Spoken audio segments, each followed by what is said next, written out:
Good morning everyone. ঘড়িতে বাজছে এখন প্রায় সকাল 8টা মতো। বেশ কিছুদিন ধরে, বিশেষ করে এই শরীর খারাপের পর থেকে না, আমার ঘুম থেকে উঠতে সকালবেলা বেশ লেট হচ্ছে। লাইফটা এখন গোটাটাই পুরো সময়ে বাঁধা। সময় মতো খাওয়া, সময় মতো ঘুম, গোটাটাই এখন সময় মতো করতে হচ্ছে।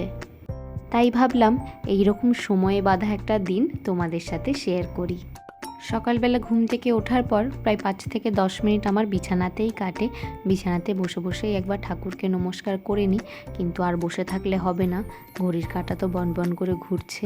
এবার চলো উঠে ফ্রেশ হয়ে নিই। ঘুম থেকে উঠেই বরাবরই আমি প্রথমে নিজে ফ্রেশ হয়ে নিই। একবার ফ্রেশ না হয়ে নিলে না কোনো কাজ করতে আমার একদম ইচ্ছে করে না। আমার ঘরে এই আয়নার সামনেটা আমার বড় প্রিয় একটা জায়গা। এখানে যখন এসেছিলাম প্রায় 2-3 মাস পর্যন্ত আমার ঘরে সমস্ত কিছু থাকলেও এই আয়নাটা না আমার ঘরে ছিল না। ওয়াশরুমে যে আয়নাটা আছে সেটাকেই আমরা ইউজ করতাম। আসলে প্রথম থেকেই আমাদের একটা ফুল সাইজ মিররের দরকার ছিল, কিন্তু ভালো মিরর কোথায় পাওয়া যায় এইটা আমরা কিছুতেই বুঝে উঠতে পারছিলাম না। একদিন বিকেলবেলা বাইরেটা দিয়ে হাঁটাহাঁটি করছিলাম, আমাদের ঠিক পাশের বাড়িতেই একটা ফুল সাইজ মিরর ডেলিভারি হচ্ছিল। তাড়াতাড়ি করে গিয়ে ওনাকে জিজ্ঞেস করায় উনি বলেন, এই তো রাস্তার ওই পারেই আমার দোকান। দোকানটা ছোটোখাটো, আর বাইরে থেকে দেখলে চট করে বোঝা যাবে না যে এখানে মিররও পাওয়া যায়। খোঁজ পাওয়া মাত্রই চলে গেছিলাম সেখানে। ঠিক তার পরের দিনই অর্ডার দেওয়ার মাত্র 2 দিনের মাথাতেই মিররটা আমাদের ঘরে সেট করে দিয়ে গেছিলো। যাই হোক, গল্প করতে করতে এখানে আমি একদম ফ্রেশ হয়ে গেছি। সকালবেলা ঘুম থেকে উঠে আমি না মুখে ফেস ওয়াশ ইউজ করি না, আমি প্লেন জল দিয়ে মুখটা ধুয়ে নিয়েছিলাম। তারপর একটুখানি জাস্ট ময়শ্চারাইজার অ্যাপ্লাই করে নিলাম। চলে এসেছি রান্নাঘরে। এখন তো আমি একটু ফোটানো জল খাচ্ছি, তাই কালকে রাত্রিবেলাতেই আমি জলটাকে ফুটিয়ে রেখেছিলাম যাতে সকালবেলা একদম নর্মাল টেম্পারেচারে চলে আসে। হাঁড়ি থেকে জলটা আগে বোতলে ঢেলে নিচ্ছি, তারপর একটা গ্লাস নিয়ে বসবো জল খেতে। তোমরা যারা আমার আগের ব্লগগুলো দেখেছো তারা জানবে যে আগে আমি সকালবেলা ঘুম থেকে উঠে গরম জলে একটু লেবু দিয়ে খেতাম, কিন্তু আমার এখন গরম জল খাওয়ার সাথে সাথে চা খাওয়াও বারণ। বিস্কুটটাও না খেলেই হয়, কিন্তু সব ধরনের বিস্কুট আবার খাওয়া যাবে না। যে সমস্ত বিস্কুটগুলোতে ময়দা নেই একমাত্র সেইগুলোই খাওয়া যাবে। আশিস সেদিনকে এই জন্য বাজার থেকে আমার জন্য একটা ডাইজেস্টিভ বিস্কুটের প্যাকেট নিয়ে এসেছিল, এখন আমি ওইটাই খাচ্ছি। পেট যেহেতু একদম খালি রাখা এখন আমার যাবে না, এই জন্য জল তো নিয়েছি, তার সাথে সাথে একটুখানি সোকড বাদাম নিয়ে নিয়েছি, আর নিয়েছি আমার বিস্কুটটা। বরাবরই সকালবেলা ঘুম থেকে উঠে আমি পেট ফুল করে জল খাই, সেই জন্য একেবারে পুরো বোতলটা যাতে শেষ করতে পারি সেই রকম একটা ইচ্ছে নিয়েই বসেছি। সকালবেলা খালি পেটে আমার একটা ওষুধ থাকে, প্রথমে সেটা খেয়ে নিচ্ছি, তারপর আমি জলের বোতলের গোটা জলটা শেষ করব। প্রতিদিন না হয় না জানো তো, মাঝে মাঝে এত জল খেলে না একটা ভমিটিং ফিল হয়। আজকে যেমন আমি 2 গ্লাস মতো খেয়েছি, এর বেশি আজকে আর খাওয়া হয়নি। প্রথম গ্লাস শেষ হলো, নিয়ে নিচ্ছি সেকেন্ড গ্লাস। প্রথম গরম জলের বদলে সকাল সকালই ঠান্ডা জল খেতে কিন্তু আমার যথেষ্ট অসুবিধা হতো। আস্তে আস্তে দেখছি বেশ ভালোই সয়ে গেছে, তেমন আর অসুবিধা এখনকার কিন্তু হয় না। যে বাদামগুলো আমাদের ঘরে থাকে বেশিরভাগগুলোই দেখছি শেষ হয়ে গেছে, শুধু আমন্ড আর কাজুটা পড়ে রয়েছে। আমি 2 পিস করে নিয়েছি, 2 পিস কাজু নিয়েছি আর 2 পিস আমন্ড নিয়েছি। প্রথম ক্ষেপের ব্রেকফাস্টটাও আমার অলমোস্ট ডান। এবার চট করে ঘরের কাজকর্মগুলো একটু সেরে নিই। বিছানাপত্র গোছাবো, তার আগে আমার বেড সাইড যে ম্যাটটা আছে প্রথমে সেটাকে তুলে ফেলছি। একটু পরেই মাসি আসবে ঘর পরিষ্কার করতে, তার আগে আমি এটাকে তুলে একদম পরিষ্কার করে রাখছি। আর এখানে আমার সাথে হয়ে গেছে সকাল সকাল একটা বড়সড় অসুবিধা। ক্লিপটা আমি এই জন্যই অ্যাড করে দিলাম, আমি আমার ইনভার্টারটার উপর ক্যামেরাটা রেখে যেই শ্যুট করতে গেছি ট্রাইপড শুদ্ধ ক্যামেরাটা পড়ে গেছে নিচে। সকাল সকাল একটু মনটা খারাপ হয়ে গেল, কিন্তু কী আর করা যাবে, চটপট করে বেডটা গুছিয়ে নিই। সকালবেলা ঘুম থেকে উঠে যতক্ষণ এই বেডটা ক্লিন করি চারদিকটা বড়ই অপরিষ্কার বলে মনে হয়, তাই চট করে কিছু একটু মুখে দিয়েই প্রথমেই লেগে পড়েছি এই বেডটাকে ক্লিন করার জন্য। সুন্দর সুন্দর কালারফুল বেডশিট বেশ বিছানায় পাতলে দেখতেও ভালো লাগে আর মনটাও খুশি হয়ে যায়। আমার মাকেও বরাবর দেখেছি প্রচুর পরিমাণে বেডশিট কেনে, আর 2-1 দিন অন্তর অন্তরই বিছানায় নতুন নতুন বেডশিট পাতে, দেখতেও বড় ভালো লাগে। Hi guys, good morning. কেমন আছো তোমরা সবাই? Welcome back to the channel. Welcome তোমাদের নতুন একটা ব্লগে। মর্নিং কতটা গুড আমি জানি না, সকাল সকাল আমার সাথে একটা বাজে জিনিস হয়ে গেছে। ট্রাইপডটাকে রেখে আমি ভিডিও শ্যুট করছিলাম, এই দেখো ভেঙে গেছে। মানে এই আমার ইনভার্টারটার ওপর ট্রাইপডটাকে রেখে আমি ফোনটা সুন্দর করে সেট করে একটা ভিডিও ক্লিপ নিচ্ছিলাম। হঠাৎ করে ফোনটা ট্রাইপড শুদ্ধ পড়লো, দিয়ে আমার ট্রাইপডের একটা ডাটি পুরো ভেঙে গেছে। এবার এই মানে একটা সাইডে সাপোর্টের তো দুটো ডাটি থাকে, একটা রয়েছে আরেকটা ভেঙে গেছে। কতক্ষণ এটাতে চলবে আমি জানি না। আশিস এখনও আসেনি, আশিস আসুক তারপর ওকে দেখাই, দেখি ও কিছু করতে পারে কি না। বকা তো দেবে অবশ্যই আমাকে, কি করবো, আমি কি আর ইচ্ছা করে করেছি? যাই হোক, সকালবেলা উঠে আমার টুকটাক একটুখানি কাজ হয়ে গেছে। এখন যাব একটুখানি বাইরেটাই। রিসেন্ট কিছুদিন ধরেই আমি একটু ঘুম থেকে, যেহেতু আমার মানে বাইরে এখন বেরোচ্ছি না, বারণ বলতে কি বলো তো, এত প্রচণ্ড গরম এখানে, মানে বাইরে বেরোনোর কোনো প্রশ্নই ওঠে না। মানে যার কোনো রেস্ট্রিকশান নেই সেও বেরোবে না বাইরে, জঘন্য রোদ ওঠে। আমি তো এই ঘরের বাইরে বেরোই না। তোমাদের এখন হয়তো ব্লগগুলো এই ঘর থেকেই দেখতে হবে, প্লিজ একটু অ্যাডজাস্ট করে নিও। কিন্তু কিচ্ছু করার নেই, এখন বাইরে বেরোনো অসম্ভব। আমার দরকার থাকলেও আমি বেরোতে পারছি না, এরকম একটা অবস্থা। এই জন্য কী করি, সকালবেলাটা গিয়ে না সামনেটা একটুখানি আমি আমাদের বিল্ডিংয়ের মধ্যেই একটুখানি হেঁটে আসি। জল টল খাওয়া আমার হয়ে গেছে, একটু পরে আশিস চলে আসবে, আমি চট করে সামনেটা একটুখানি গিয়ে হেঁটে আসি।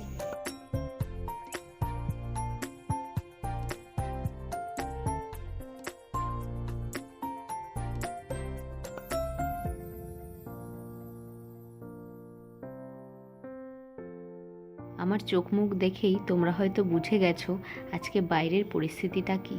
চারপাশে খুব একটা রোদ আছে বলবো না, কিন্তু রোদের না একটা ভয়ানক তাপ রয়েছে, আর আকাশেও মেঘ রয়েছে। জানি না, বেলার দেখে বৃষ্টি হলেও হয়তো হতে পারে। বাইরে রোদের যা তাপ, আজকে যদি ওখান দিয়ে হাঁটাহাঁটি করতে যাই আমি পুরো ভস্ম হয়ে যাব।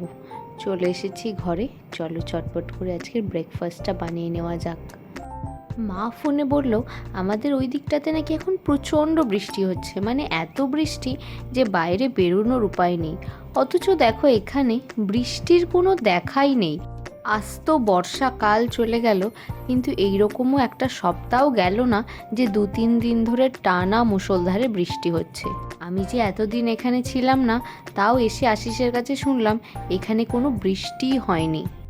আর রইল বাকি গরমের কথা, সে তো আগের থেকে আরও বেশি বেড়েই চলেছে, কমার কোনো নামগন্ধই নেই। সকালবেলা উঠে আরেক হাঁড়ি জল বসিয়ে দিলাম, এটা ভালো করে ফুটে যাক, তারপর ঠান্ডা হয়ে গেলে বোতলে ভরে নেব। আমি একটুখানি শুকনো মুড়ি নিয়ে নিয়েছি, ওটা খাবো। আর আমার জন্য এখানে বানিয়ে নিলাম 1 গ্লাস গ্লুকন-ডির জল। আশিসও চলে এসছে, ওর জন্য বানিয়েছি একটুখানি আদা দিয়ে চা।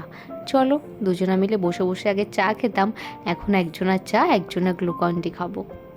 এই লিকার চা না আমি একদম ভালো করে বানাতে পারি না, বেশিরভাগ দিনই আমার চা আশিসের পছন্দ হয় না। দাঁড়াও দেখি আজকে কেমন বানালাম। না, আজকেও আমার চা ওর পছন্দ হয়নি। ঠিক আছে, তুই ছিলতে গিয়ে তো আদার অর্ধেক আদা নষ্ট করে ফেলছিস। আমার কাজ কি তুই আমাকে শেখাচ্ছিস?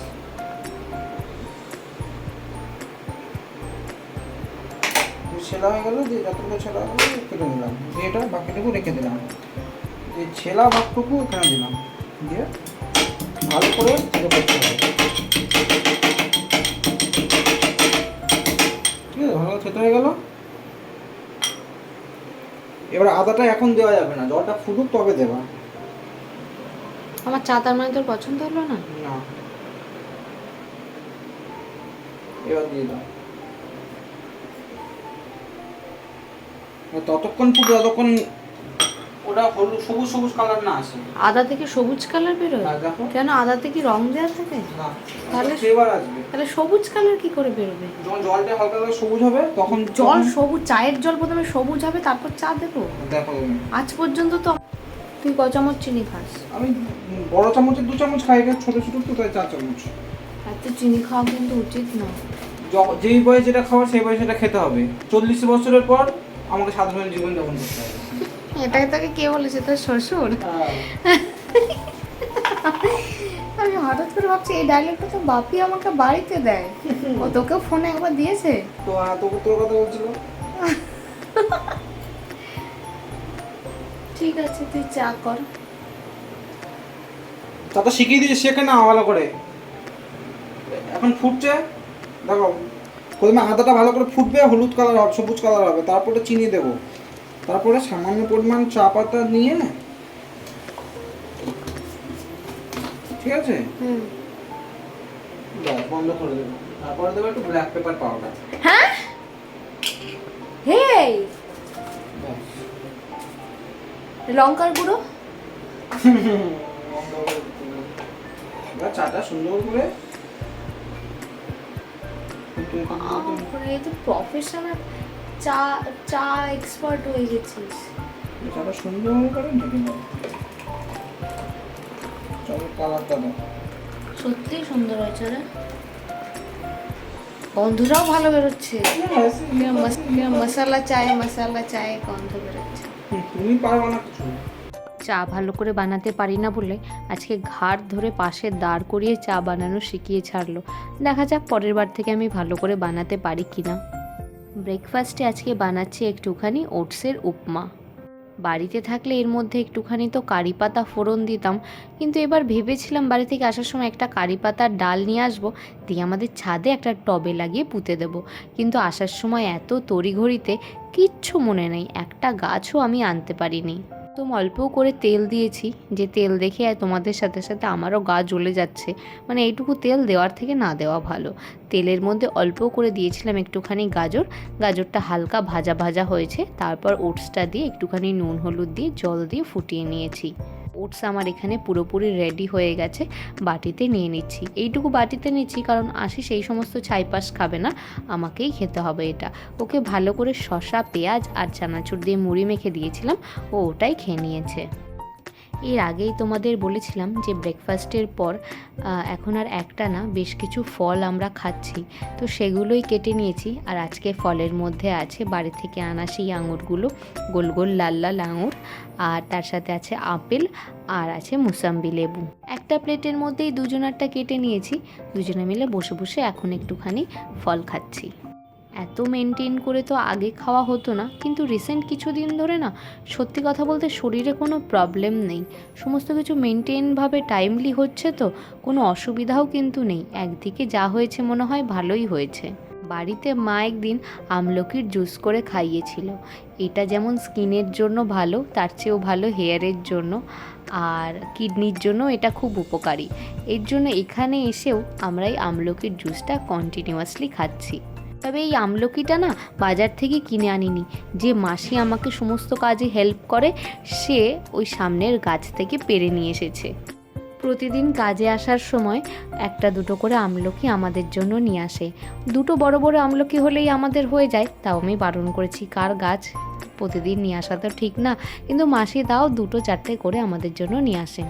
এখানে আমি মেনলি সেরকম কিছু ইউজ করি না, আমলকিটাকে আগে গ্রেটারে খুব ভালোভাবে গ্রেট করে নিয়েছি।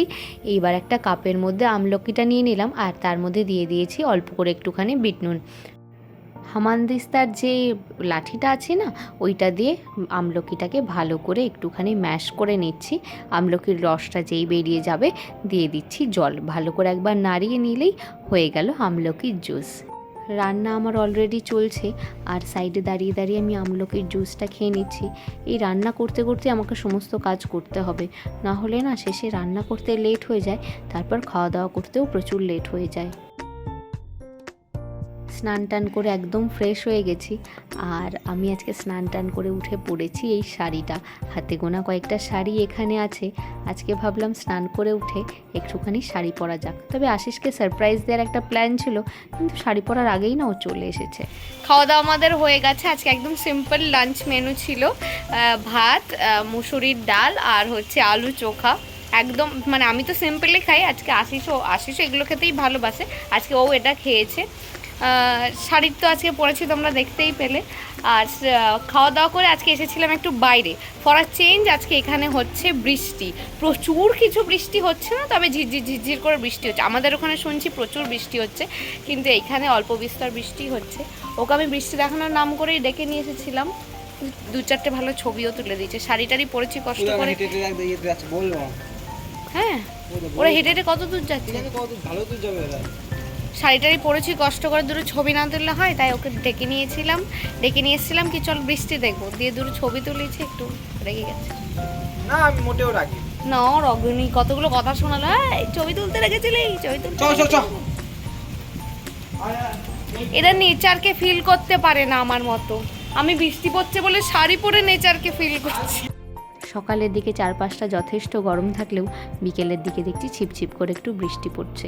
যাই হোক, ব্লগটা তাহলে আজকে এই পর্যন্তই রাখছি। সবাই সুস্থ থেকো, ভালো থেকো, আর ব্লগগুলো কেমন লাগছে অবশ্যই জানিও। দেখা হচ্ছে নেক্সট ব্লগে।